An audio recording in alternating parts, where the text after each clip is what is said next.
Aloha, all. Good morning. This is podcast 66. I'm calling this The Great Divide. I actually thought I recorded this in March, and then I went and got a pedicure. I looked at my notes to write another podcast and realized I was taken in a different direction and never finished this. So, okay. How are all of you? I'm so grateful for my loyal fans and your patience with my random recordings. So, my topics come up as I'm counseling clients or working with students, and I'm seeing common patterns of struggles. So, how I see it when I am doing a session with someone is I hear them and I place the pieces together and I kind of see where their conflict or their struggles or their suffering is coming from. And so, if we visualize this great divide, how I frame that is basically where we have a life of where our mind is saying, this is all the things I should be doing, should be saying, should be eating, versus this is all the things I want or need to be doing, need to be saying, need to be eating. And however far apart that divide is, however separate you are from your instinct and trusting yourself within, getting your needs met versus your mind giving you this tape of judgment and criticism about all the things that you are screwing up on and not accomplishing. And then therefore that inner critic is preventing you from this joy. So that great divide could be quite a vast space. So some of the symptoms when we do have a space between our needs and our wants versus what we should be doing is there are symptoms of depression, of anger, of anxiety, of frustration, where you feel hopeless and you just basically procrastination becomes one of the issues. I want to go further into that in a further podcast on symptoms of procrastination, but these are symptomatic about it's like I'm screwed if I do or I don't, right? So you're just constantly on edge and not feeling supported. So I have a couple of exercises I like to offer. So this one is, so get a piece of paper out, or if you have a journal, and write down all of your tasks and responsibilities for the next week. So an example of that would be work or cleaning or caring for someone, if you exercise or have some workout program, having to check in with a friend or a loved one or family member, if you have schoolwork or taking your dog for a walk, any of those things, but write the whole list just for the next week. And when you complete that list, I want you to do some reflection on each one of those independently and ask, do I want to do this or should I do this? And next to it, write a W for want or an S for should. Now, the bigger question in these two instances are, is this fulfilling a purpose? So first we're going to discern how resistant you are to do this, meaning if we're doing something we should do, but it's not in an alignment of what we want or need to do, then the conflict begins. So I want you to learn how to bring those values more to your core so that it inspires an energy that makes it easier to do. So do these help fulfill a purpose for you either currently or towards a future? So often when some of my counseling skills are career coaching, and I firmly believe, for instance, where I talk to clients about work or not being satisfied in their work, that my opinion is you have a job for 3 reasons, and only these 3 reasons. The first is the money is exceptional. The second reason you would stay in a job or have a job is you're learning a valuable skill. And the third is there's a chance to promote from within. So, talking about the first one with money, we all need money to provide for ourselves and our family and etc. Yet if a career only offers you money without purpose or growth, I guarantee after a while you are going to run out of this energy, of your natural energy within, regardless of your age. And the only way to continue tasks that we should do because the money is off the charts is that we have to find a way to numb our true self. And we're going to numb ourselves with drinking too much caffeine, too much alcohol, drugs, unhealthy patterns, and the show begins. How many people do you know, or how many times have you been in a position where you know you're not living a healthy lifestyle, and you're basically creating this armor of protection around your authentic self, and in a sense it's blocking out your inner voice or your conscience. And these are ways of these patterns or substances. They start to create this distraction, yet inside we're getting more anxious, we're getting more exhausted. Perhaps we have an accident and hurt ourselves, which we feel is just literally an accident. I believe it's our higher self saying stop. And we need to check in to see, do we have a purpose? Humans are purpose motivated. So in asking in each of your tasks, who or what are you helping? So are you helping a person specifically, a group in society, the planet, technology? Are you advancing medicine in some way or form? What are we doing? So even overworked and tired at times, if you feel this life purpose, that fuels you. That fuels your energy. And surprisingly, even to us, there's less of a supply. Even when we feel we don't have that much energy, if you're doing something purpose motivated, it may surprise you how you can keep going. Now, I have always said I'm fueled by inspiration, and my inspiration comes from feeling purposeful. This purposefulness is my favorite. That's my intention on a daily basis, is to have this sense of purposefulness. So even when I have long days where I'm counseling all day long, or I'm teaching, or something's happening, as soon as the person or the people are in front of me, whatever I'm supposed to be doing, even if I feel exhausted, and my instant thought is, have a shot of espresso, and this will wake you up. And I've learned to wait a moment before doing that, because that's a instinctual thing about, okay, I need caffeine, I need something to wake me up.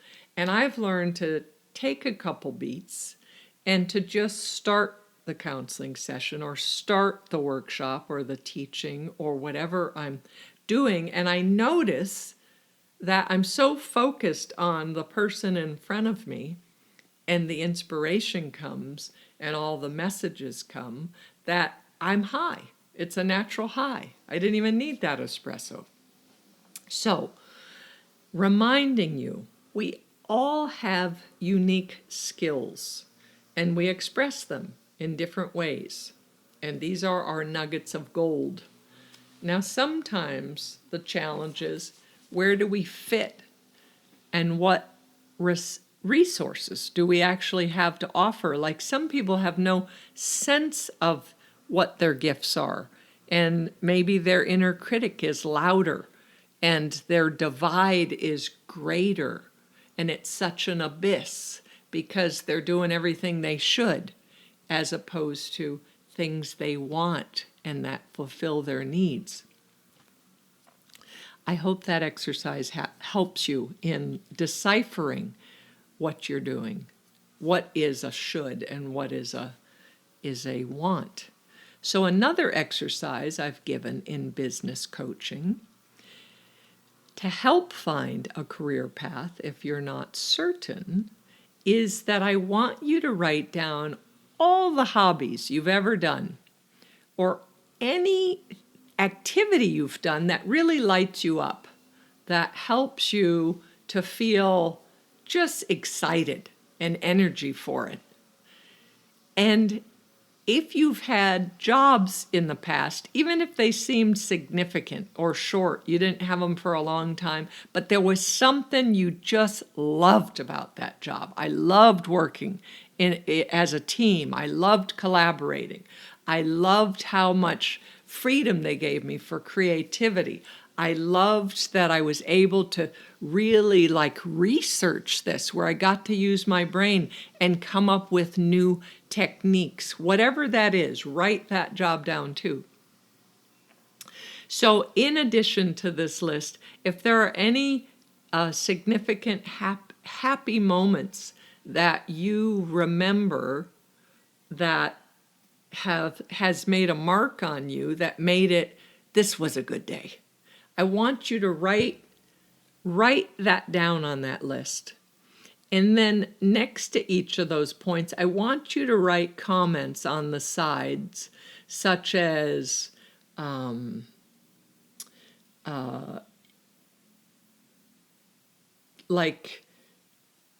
I did this activity and it gave me I was so happy, like I was flying high through the whole project. I couldn't wait to go into work. I couldn't wait to work on this.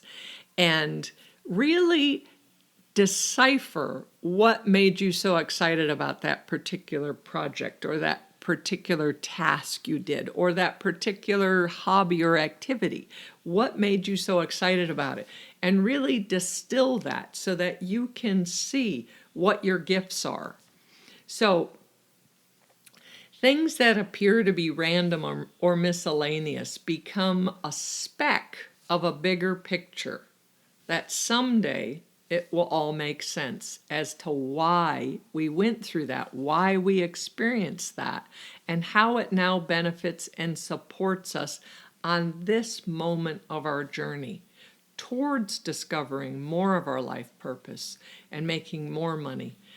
So when I've talked to people that they're doing a job that they are not happy with, that maybe it does make good money, but they're bored or it's just not motivating them, or they're like, there's conflict at work or some reason that they have this aversion to even showing up anymore. So I want to give you a couple of spiritual tips here about kind of how the universe works, or how some of these techniques work sometimes. So in breaking down how much of this is your shoulds versus how much is your wants, what we're trying to do is we're trying to change our view. So if we are coming from our mental familiar mind, which is this little box of this is what I have to do at work, I have to be there 9 to 5, these are the people I interact with, it's the same thing every day, and it's just not feeding me any longer. There's no soul food in it. And then we can't always have the luxury to just say, I want to quit and do something else, because we have to pay for our bills and we have responsibility to our employers and to our coworkers and to whatever we're doing. So I want you to try to see how much are you coming from your mind and your limitation of what's familiar to you in your job, the same old thing, versus when you started, or at any point, was there anything that lit you up? Or before you started the job, Was there a possibility of something that excited you that was offered in the job? And see if it is within your power that you can try to lean into that. So you can, if it was about, I'm more creative, or I have free reign to produce something, talk to talk to your employers, talk to your managers, and see, can I do this little experiment? Even if you do it on work time, or if they have no interest in that because they have you filled up, see if you could do it at home. Because if it's something you're doing on your own time that really excites you, and then you bring it in and offer it as, look, I wonder what you feel about this. This is something I did on my own time. And see how they respond. Like, they may think, okay, this person is self-motivated and they actually are doing something that makes them excited, that gives them purpose, that meets their needs. So if I was your employer, I would see this about you, and if it fit into the scheme of things, I'd say, okay, let's try it, or this is the part we could try, or this is when we could financially afford to do that.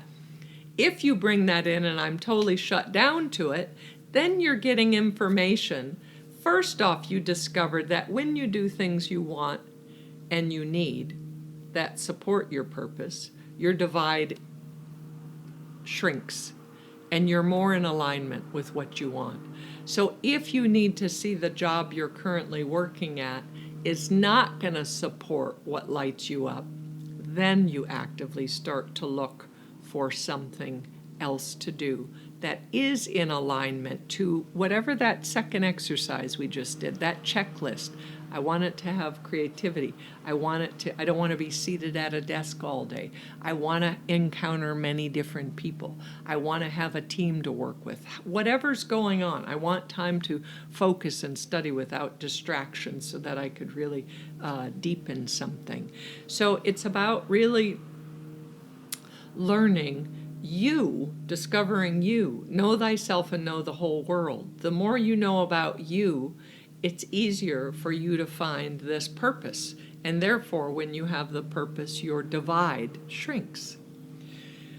So, where are we? Let's go back into these shoulds. So there are shoulds in life. For instance, those of you that need to care for a parent or a family member, or when you're feeling overwhelmed, or you're just like, I can't do any more of this. It's bringing up my anger. It's bringing up my frustration. And yes, I'm responsible for my children, for my mother, for my father, for whoever, my auntie. And at that point, what are your choices? Like, to really sit there and see, I am not enjoying the behavior that I'm exhibiting. I'm not the best version of myself. So that's your body, your system saying you need help. You're overwhelmed. So at that point, you either ask for support from another family member or a friend or someone to say, are you open to doing this, or sharing this, or taking the kids for a night, or bringing mom some food, or find if there's services where a nurse or caregiver or babysitter can come in and help. And you could call the state and ask for, is there assistance available in whatever you're looking for? There's also food and medication delivery services. Like, try to think outside of the box about how can you give yourself a little more personal time instead of this constant tasking and doing things that feel like a burden and overwhelming. And therefore, so you could focus on what do I want right now? What are my needs? What are some things that can make me high right now, that personal high? So again, creativity. So creativity and connections are very important in life. I feel when we place another before ourselves, before our own selfishness, and I'm not talking about meeting your needs and your wants as being selfish. There's a difference where if I could only see myself, if I only see what I want instead of seeing others, I'm not saying to stop caring for your kids or whoever you're responsible for, but I'm saying to look to see, wait a minute, I'm not showing up in the best way. So something needs to change here. And usually that something is you. You need to change your view. So if we're looking from that little box of the mind, I want you to go up a little higher and start looking from your awareness, like really seeing the whole picture and seeing what are my choices here.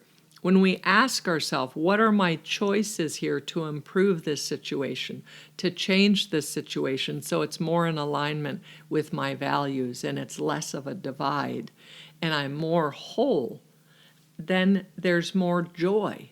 So we want to lessen the divide within ourselves to create this wholeness and unity. Makes a difference. So for instance, let's say you feel obligated to like call your parent or a family member, an auntie, a grandmother, like I got to call a few times a week, all the time, or they get so disappointed. But like your life is, you're tired and you're finding like it's just this like drain. I don't really know what to say. So I want you to allow yourself to check in, if you're calling 3 times a day or daily, to say, okay, I'm going to call today because I have a little extra energy on my way home from work, and I'm going to check in and see how mom's doing or how grandma's doing.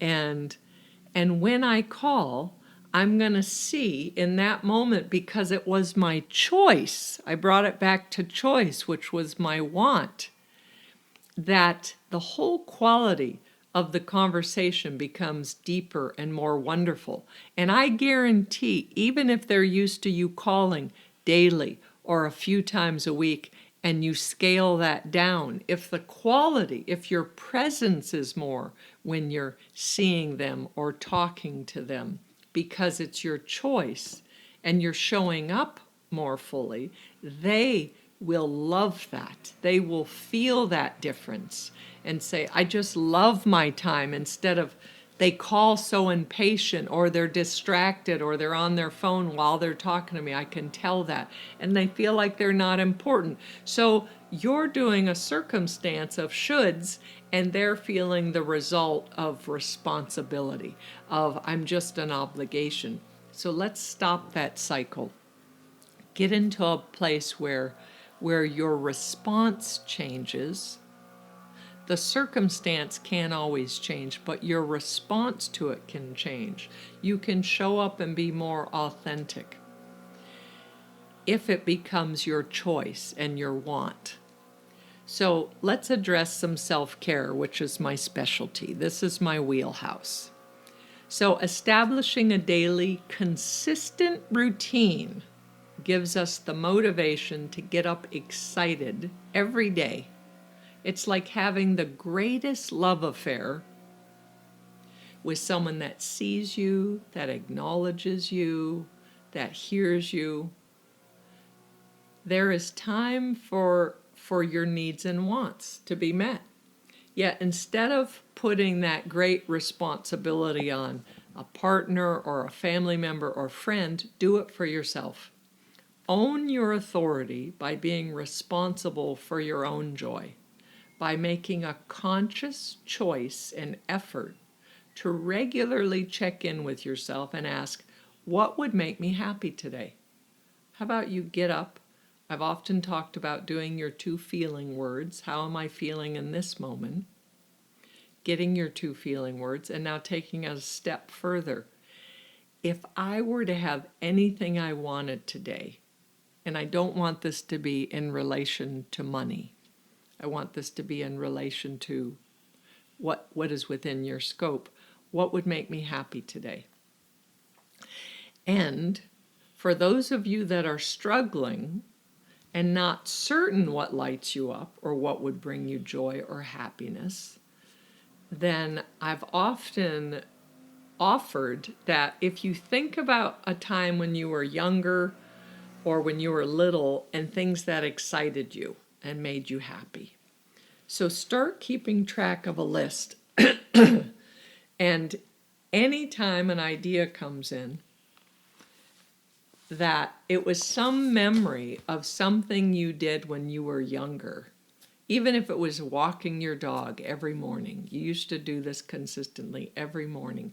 And if you used to do an hour walk or so around the lake or somewhere in your park, and now because of your workload or your time constraint or kids or obligations, you only have a 15-minute walk or a 10-minute walk. It's not time, it's intention. I've said that in many podcasts before. So let it be enough instead of poor me. I don't have time for long walks, for long workouts. I don't have time for long meditations, for time for myself. But know that if you claim it 5 minutes, 10 minutes, 15 minutes, 20 minutes, and you know that that's all I'm doing singularly, I'm 100% present and showing up. This is what I need and what I want. My divide shrinks, and I'm in alignment. It's no longer a should. I'm still doing my other obligations, but the more I'm feeding my needs on a regular basis, I'm feeding my needs on a regular basis, the happier I am to do any responsibilities in my life. So, for me, I've shared many times before, I am a classic introvert. So my happy and safe space is basically satisfied by quiet time. So having time to meditate, sitting with my dogs, listening to the birds, sitting outside. I love my backyard. Not having noise or TVs on or endless conversations from the time I wake up.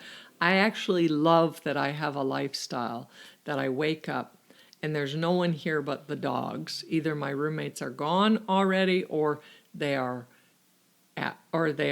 sleep in. So I get my morning like from the time I wake up, which is from around 7 to 10 or 11 or till I start clients, that's my personal time. I'm very blessed for that. It took years and years of that because there was a time for 20 some years that I'd wake up and wonder, what day is it? What am I late for? And I was going from the second I woke up. And I did that, and I learned from it that I needed more pacing, less shoulds, more needs. So being able to journal or have self-reflection time on the experiences of that day or the previous day, or what is before me, where oftentimes in my meditation, if I have clients or teaching that day, that person comes to mind and I kind of can see from a quiet, still place like a dialogue or something that is potent to bring up in that, and then I just make a little note of that. So I have found so when I'm doing my reflection, this is another tip here. So when you're doing time and looking at your day, like I'm looking at how was yesterday or what is today involved or what does tomorrow involve, when I have shared that with some clients, sometimes clients struggle with anxiety and serious anxiety. And often the anxiety is happening because they are too far in the future or too far in the past. They are so separate. That divide is so separate from within this present moment of what they need, what they are in control of, where their power is, that the anxiety comes up because it's impossible to be able to control or anticipate anything in the future, or to live in the past and have this yearning or this wishing that it was still that way. You are missing this moment. So if your anxiety is chronic, I want you to notice, how far are you looking into your future or your past? And try to keep it to just right here reflect on yesterday, reflect on what is up for me today, what do I need today, how do I want to show up today, and notice that this divide can shrink. So we do not want the mind to have its power, that everything that it's familiar with, everything we should do and that we have always done, because that is a stagnant life. That is a limited belief life. I want you to go beyond that into your awareness and look to see, where are my choices in this divide? Where are my choices in my obligations? So that my obligations turn into my chosen responsibilities. Do you see that? And when it's a chosen responsibility, regardless if it's caretaking or cleaning or something that has felt like a burden, and you have the courage to break your view of that and to say, I choose this responsibility. I am blessed that I have the skills and the tools to show up for this person or these people. And I am learning that life isn't thrown at me with all this heaviness. Life shows up with so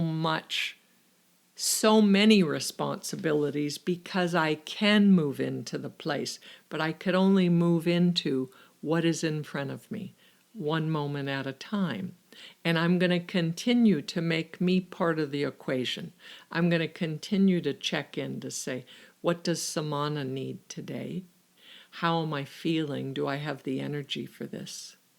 And I want that divide to be next to each other. I want me to be whole and aligned, and no space between what I have to do and want to do versus what I should do. There's no shoulds. I'm going to make them all choice.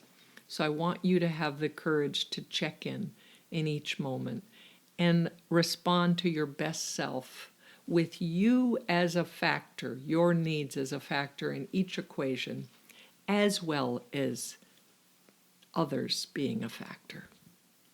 So I am available for counseling. I do it via Zoom or FaceTime or Messenger. My rates are $100 for one session. Most people will do either the 2 for $150, and that never expires, or if you're going to do regular sessions, which I recommend weekly or bi-weekly, every other week, it's 4 sessions for $270. Get the support you need and deserve. Check in and see, what is your divide? How far is that? Meaning your needs and who you are and how you're showing up versus all the responsibilities in your life. How do you turn that to choice? How do you offer your tools and your self-authority and your personal empowerment in your best way, where every interaction you're proud of and you love? Life is short, so why not be happy? Thank you for listening. You could contact me via text 808-283-7587. I'm in Texas Central Time, US. And my email is Samana, SAMANA, @SPALUNA.com. Thank you and blessings.